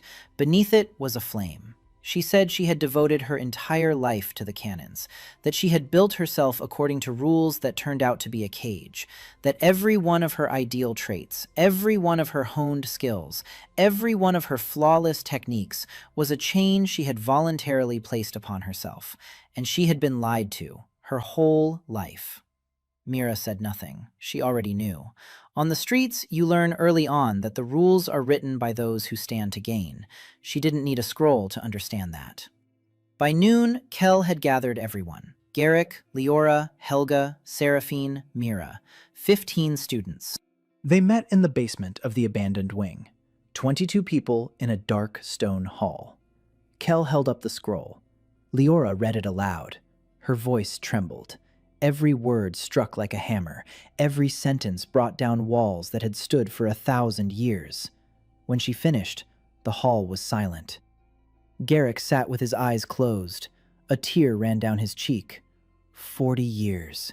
For 40 years he had known that the cannons were lies, but he didn't know why. Now he knew. Seraphine stood against the wall. Her face was pale. The House of Aldermont, paladins, undead hunters. For 1,000 years, her family had served an order that turned out to be a prison. For 1,000 years, they had killed those who tried to break free. Necromancers, heretics, the free. They were jailers and didn't know it. Seraphine pressed her palm to her face. She wasn't crying, she was burning, from the inside. Kel spoke. He said that in 2 months, the great tournament of the continent would take place. Morwyn's premier competition. The strongest fighters from all the academies would come there, heirs to great houses, the world's best canonical builds. The conclave would come there. Representatives of the church would come there. The entire continent will be watching. Kel said he would enter this tournament, and his students would enter with him. 15 fighters with impossible builds. A speed alchemist, a fighter summoner, a warrior healer, and a dozen more whom the cannons had written off as trash. They would enter and win, in full view of the entire continent, in full view of the conclave, in full view of a 1,000-year-old lie. And when they win, Kel will show the scroll and tell the truth. The hall was silent. Then Garrick stood up. He said he was 60 years old and that he had been waiting for this moment for 40 of them. Leora stood up. She said she would rewrite her monograph, the real one, based on the truth, on the fact that the system is free. Helga stood up. She said that her sword now stood for freedom, not for the cannon. Seraphine stood up last. She was silent for a long time. Then she said that her family had served a lie for 1,000 years, and that she would be the first Aldermont to serve the truth. Mira did not stand up. She sat and smiled, quietly, warmly. She had been with Kel from day one anyway. She didn't need to declare it. The next 2 months were hell. Kel trained his students every day, from dawn till dusk. He pushed them until they collapsed, lifted them up, and pushed them again. Each student pushed their canonical build further, deeper, more radically. The alchemist invested new points in perception and began to see an opponent's weak points a second before the strike. The summoner boosted her stamina and could fight for hours without tiring. The healer discovered that his healing energy, with sufficient willpower, was capable of destroying tissue instead of restoring it. Reverse healing, a deadly technique. The canon forbade even thinking about it. Every violation of the canon granted new power. Every impossible build unlocked impossible techniques. The system rewarded them. Not the right path, the free path, independent thinking, personal choice. Leora documented everything. Her new monograph grew like a living being. The pages multiplied, the evidence piled up. She named it simply, the free system. The conclave did not remain idle. Master Varath personally toured the academy. He spoke with professors. He studied the rankings. He watched the sparring matches. He saw that Kel was training a group. He saw that the cannons were cracking, but he could not act openly. The first assassination attempt had failed. 2 of his agents had disappeared. An open attack on a student within the academy walls was a scandal even the conclave could not afford. He waited. The tournament was approaching, and at the tournament, killing was legal. The continent's grand tournament was held every 3 years in the capital of Morwen, the city of Ashenmere. A massive arena carved out of black rock, stands for 20,000 spectators, boxes for the aristocracy, a separate balcony for the conclave of magisters, a separate section for the Church of Order. The strongest from across the continent gathered here, heirs of warrior clans in gleaming armor, graduates of the finest academies, provincial champions, all with perfect canonical builds, all honed to perfection by rules that were 1,000 years old. The High March delegation arrived a day before the start. Kel led the way. Behind him were 15 students, all in simple clothes. No coats of arms, no family crests, no gleaming armor. They looked like a gang of ragged vagabonds who had wandered into a ball. Registration went off with a hitch. The tournament steward looked at the list of classes for the High March delegation and couldn't believe his eyes. A necromancer, An alchemist, a summoner, a healer, a bard, a craftsman. Classes that had never set foot in the arena of the grand tournament. Trash classes. Second rate. The ones the canons had banished to the back rows forever. The organizer asked if it was a mistake. Kel replied that it wasn't. The news spread through the tournament in an hour. High March had brought a team of heretics. A necromancer who fights with his fists. A healer who intends to fight. A melee alchemist. It sounded like a bad joke. Most of the participants laughed. Cassius Vane did not laugh. He had also come to the tournament, not from High March, from the House of Vane. His father had demanded that his son restore the family's honor in the continent's main arena. Cassius was ready. For 2 months, he trained with the fury of a man possessed. His build was even more canonical than before, even more refined, even more perfect. He believed that the perfection of the canon would triumph over the chaos of heresy. He had to believe it, otherwise his whole life lost its meaning. The first day of the tournament, the group stage. 64 fighters divided into 16 groups, 4 in each. The top 2 advance. Kel's group. He faces a knight from Westhold Academy, an elemental mage from Thorngate Academy, against a spearman from the Ashwell family's personal retinue. 3 canonical builds, all perfect, all correct. Kel stepped into the Ashenmere arena. 20,000 spectators. The noise was so loud that the ground vibrated beneath his feet.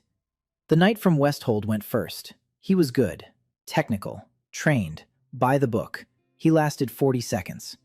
Kel raised skeletons. 3 figures rose from the sand. The knight hacked at them and didn't notice Kel coming in from the side. A blow to the neck, under the helmet. The knight fell. The arena roared. 20,000 people saw what the rumors had been about. A necromancer striking in close combat. The elemental mage was second. He didn't repeat the mistake. He struck from a distance. Fireballs, ice spears, lightning. The arena turned into hell. Kel ran through the fire. Skeletons covered him. One took an ice spear in the body and crumbled. Another took a bolt of lightning and exploded into bone shrapnel. A third clung to the mage's leg. The mage looked down. Kel was already in front of him. A blow. The mage fell. The Ashwell spearman refused to fight. He had seen the two before him and did not want to be the third. The group was defeated. But Kel was not the only shock of the tournament. In other groups, his students were fighting, and they were tearing the world apart. The bespectacled alchemist darted past blows like a ghost. His opponents swung their swords at thin air. He touched them, and his alchemical reactions corroded their armor in seconds. 3 fights, 3 victories. The summoner called forth her guardian spirit and stood beside it, 2 fighters at once. She fought on equal footing with her own summon. Her opponent, a swordsman from the Southern Academy, didn't know where to strike. The healer faced off against the berserker. The berserker charged at him like a bull. The healer did not back down. He caught the berserker's blow on his forearm, and his healing energy entered the flesh. But it did not heal. It curled up. It flipped over. The berserker's muscles seized in a spasm. Reverse healing. The berserker collapsed and writhed in the sand. The hall gasped. The healer. The trash class. He'd just taken down a berserker with a single touch. A technique that doesn't exist in the canons. The conclave's box was silent. Master Verath stared at the arena, his face a mask. But his fingers were clenched so tightly on the armrest that the wood creaked. This was worse than he'd thought. Not just one heretic, 15. And each of them was breaking the canons in their own way. Each was proving that the system was free. Verath turned to Master Draven and said quietly that this had to be stopped before the finals, at any cost. Draven nodded. By the end of the first day, of the 16 Kel students, including himself, 13 had advanced past the group stage. 13 heretics in the grand tournament playoffs. The continent watched and couldn't believe its eyes. The second day of the tournament began with blood. Not in the arena, behind the scenes. 2 of Kel's students were found unconscious in the arena corridor the morning before the fights. An alchemist and a bard. Both beaten, both unable to stand. Both withdrawn from the tournament on medical grounds. No one saw the attackers. No one heard a thing. Kel stood over them and watched. His face was stony. His fists were clenched so tight his knuckles turned white. He knew who did it. The conclave. Quiet, clean, just as Garrick had said. Mira stood nearby. She was trembling, not from fear, from rage. Helga placed her hand on the hilt of her sword. Her eyes were ice, but beneath the ice burned a fire that made one want to step back. Seraphine was silent. Her fists were clenched. The golden light of holy magic flickered on her palms. Involuntarily, she wanted to find those who had done this. The House of Aldermont had served order for 1,000 years. Now order had shown its true face, and Seraphine realized she could no longer serve it. Kel had said one thing. He said they would continue. 11 heretics had advanced to the playoffs. Single elimination matches, quarterfinals, semifinals, finals. The arena roared. 20,000 spectators were waiting for blood. The quarterfinals were brutal. Kel's students fought like madmen. The summoner faced off against the champion of the western provinces, a swordsman with a perfect canonical build. He was older, more experienced, stronger on paper. She summoned her spirit and stood beside it, 2 against 1. The swordsman slashed. She dodged. The spirit attacked. She attacked. They moved as one. The swordsman couldn't handle the pressure. He opened up for a second. She struck. He fell. The stands erupted. The healer faced the paladin from the Southern Academy. The paladin was certain of victory. His holy magic blazed gold. He struck. The healer caught his hand. Reverse healing surged into the paladin's body. His muscles cramped. His joints seized up. The paladin fell like a felled oak and could not rise. The hall couldn't believe it. The healer had defeated the paladin with a single touch. Of the 11 students, 4 remained for the semifinals. Kel, the summoner, the healer, and Mira. Little, quiet Mira from the trash class who hadn't lost a single fight. Her class was herbalist, the worst combat class after necromancer. According to canon, an herbalist stays in the supply train and gathers medicinal plants. She has no place in battle. Mira had invested her points in dexterity and perception. She moved like Mercury. Her hands were fast. Incredibly fast. And every touch carried the poisons that a herbalist could create out of thin air. 1 touch and the opponent's muscles weakened. 2 touches and he couldn't lift his weapon. 3 and he was down. She made it through the quarterfinals without taking a single hit. 4 in the semifinals. Kel against the healer. Mira against the summoner. Kel defeated the healer in a minute. Reverse healing didn't work on someone whose will was iron. Kel withstood the touch and responded with a fist. The healer went down. Mira defeated the summoner in 2 minutes. She was too fast. The guardian spirit couldn't catch her. The summoner herself certainly couldn't. 3 touches. The summoner sat down in the sand and couldn't get up. 2 heretics in the final. Kel and Mira. The arena roared. But the final wasn't between them.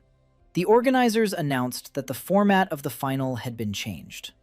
By decision of the Conclave of Magisters, the final would be a team battle. The 2 High March finalists against the 2 best canonical fighters of the tournament, Cassius Vane, representative of the Vane family, and a certain Varen Steele, champion of the Iron Hall Academy and a Sword Master Guard.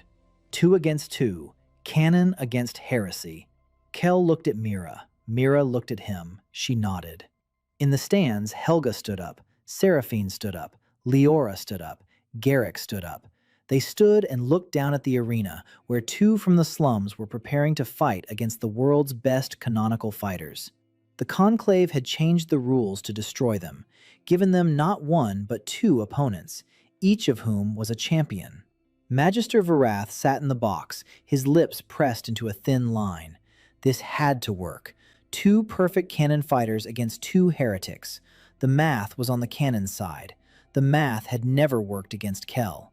But Varath believed in the canon, just as he had for 1,000 years. The arena fell silent. 20,000 spectators held their breath. 4 fighters stepped onto the sand. On one side, Cassius in full Vane family armor, and Varen Steele in the silver armor of the Iron Hall Academy. 2 ideals, 2 canonical perfections. On the other side, Kel with rags on his hands, and Mira with empty palms. 2 orphans from the slums, 2 nobodies, who were about to shatter the world. The signal. 4 bodies sprang into motion simultaneously. Cassius lunged at Kel, sword in his right hand, shield in his left. His eyes burned, not with anger, with determination. He had been heading toward this battle his whole life. He just didn't know it. Varen Steele moved toward Mira. 2 blades. A guardian swordsman, a class that combined attack and defense. The perfect build, the perfect technique, the perfect cannon. Mira slipped to the side. Her movements were fluid. She didn't stand still for a second. Varen slashed at thin air. Every strike was flawless. Every strike missed. Mira was everywhere and nowhere. Mercury, a shadow, smoke, a touch. Mira's fingers brushed Varen's wrist for a split second. The healer's poison seeped into her skin. Varen jerked her arm away. The muscles in her wrist cramped. Her grip on the right sword loosened. Mira touched her again, the left shoulder. Varen hissed. Her shoulder went numb. The left blade dropped. Mira moved around her like a wasp around a bear, small, fast, venomous. Varen was stronger, more experienced, more skilled, but she couldn't land a hit, and with every touch, Mira took a piece of her body. On the other side of the arena, Kel and Cassius clashed. It was their third fight, and it wasn't like the previous ones. Cassius had changed. He moved differently, not by the book. His strikes were rougher, harsher, less technical, but more alive. He had learned. Watching Kel, he had unwittingly absorbed something of his style. Wildness, unpredictability, a willingness to break the rules. His sword traced an arc not found in any textbook. Kel barely dodged. The blade sliced through the fabric on his shoulder. Blood.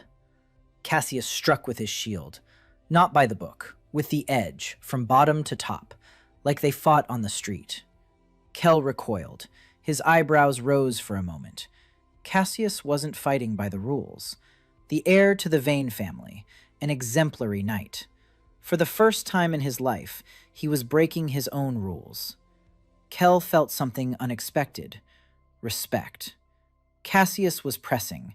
Every blow was heavier than the last, every move more dangerous. He had thrown out everything he'd been taught and was fighting as he felt. No formula, no pattern, without a cannon, and he grew stronger, much stronger. Kel took a sword blow to the ribs, shallow but painful. He took a shield blow to the cheekbone. His vision darkened for a second. Cassius wouldn't let him summon skeletons. He knew this tactic. He'd prepared for it. Every time Kel stomped his foot on the ground, Cassius attacked and disrupted the summoning. Kel fought without the undead. One-on-one. Just like in the school tournament finals. Only now, Cassius was different. Stronger. Freer. More dangerous. 20,000 spectators held their breath. Two battles were raging simultaneously. Mira danced around Varen, claiming her body touch by touch. Kel and Cassius were tearing each other to pieces. Blood from both of them dripped onto the sand. Varen's steel fell first. Her body gave out. The healer's poisons paralyzed her muscles one by one. She was on her knees and couldn't lift a single blade. Mira stood before her, small, quiet, undefeated. A girl from the slums with a trash class background who had just taken down the Iron Hall champion. The arena roared. Mira stepped back. She turned toward Kel's fight and froze. Kel lay on the sand. Cassius stood over him, a sword at his throat. Blood flowed from Kel's split eyebrow, from his split lip, from a gash in his ribs. Cassius was covered in blood too. His nose was broken. His right eye was swollen shut. His shield was dented, but he stood, and Kel lay there. 20,000 spectators held their breath. The conclave box leaned forward. Magister Varath allowed himself a faint smile. The canon prevails, as it should be. Cassius looked down at Kel, a sword at his throat. One move and the fight is over. Cassius spoke, quietly, so that only Kel could hear. He said that Kel was right, that the cannons were a cage, that he himself had just fought outside the cannon, and, for the first time in his life, felt free. He said he acknowledged that, but he also said he had to win, for his family, for his house, for everything he'd been given. Kel lay there, staring at the blade at his throat. Then he smiled. For the first time ever, for real. He told Cassius that he'd just proven him right better than any scroll ever could. The heir to the Vane clan had broken his own cannon, and had become stronger. Cassius froze. His hand wavered. For a single second, Kel kicked the ground. Not for skeletons. Sand flew into Cassius's eyes. A dirty trick, street style. Cassius recoiled. Kel sprang up, left fist to the body, right elbow to the temple. Cassius staggered. Kel grabbed him by the shoulder and yanked him down. A knee met his chin. Cassius's head snapped back. His eyes went blank. He was falling, slowly, just like 6 months ago, just like the tower. Kel caught him, didn't let him fall face first into the sand, set him down on the ground, gently. Cassius lay on his back, blinking, conscious, but his body wouldn't obey him. He looked up at Kel, and for the first time in all that time, for the first time in all those months of hatred and anger and shame, Cassius Vane smiled. He said one word. He said that Kel had won.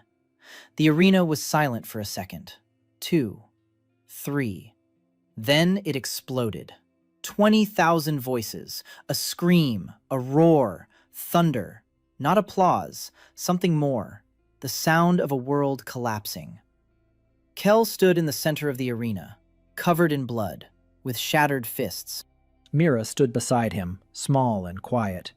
In the stands stood his students, the alchemist, the summoner, the healer, all those the canons had written off, all those who had risen. Kel raised his head. He looked at the conclave's box. Magister Verath sat motionless. His face was gray. He saw everything he had guarded for 1,000 years crumble. Kel pulled a scroll from his bosom, ancient, yellowed. He raised it above his head. Leora stood in the professor's box.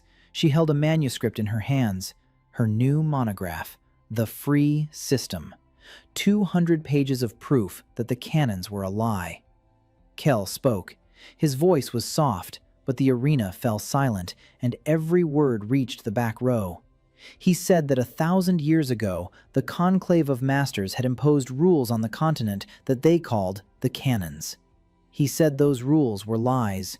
He said the system had always been free, that points could be allocated however one wished, that magic depended not on the right stats, but on will. That correct builds were a cage designed to make mages obedient and predictable. He said he knew this because he had done what no one had done in 1,000 years. He had become a necromancer who strikes harder than knights. His students became what the canons forbade them to be. The healer became a warrior. The alchemist became a fighter. The herbalist became deadly. And every one of them triumphed. Because the system rewards not obedience, but freedom. He raised the scroll higher. He said this was proof. A record from 1,000 years ago. An admission from those who created the cage. He said anyone could read it. Anyone could verify it. Anyone could open their system and invest points wherever they wished, and see what would happen. Master Verath stood up. He wanted to say something. But 20,000 people were looking at him, and he saw the question in their eyes. The same question that had burned in Kel's students' eyes from day one. What if he was right? Verath sat down.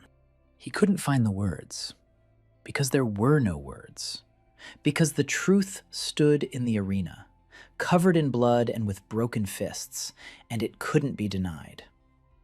Kel looked at the arena. At Cassius, who lay on the sand and smiled. At Mira, who stood nearby and warm. At the stands where Helga kept her hand on her sword and her eyes were warm for the first time.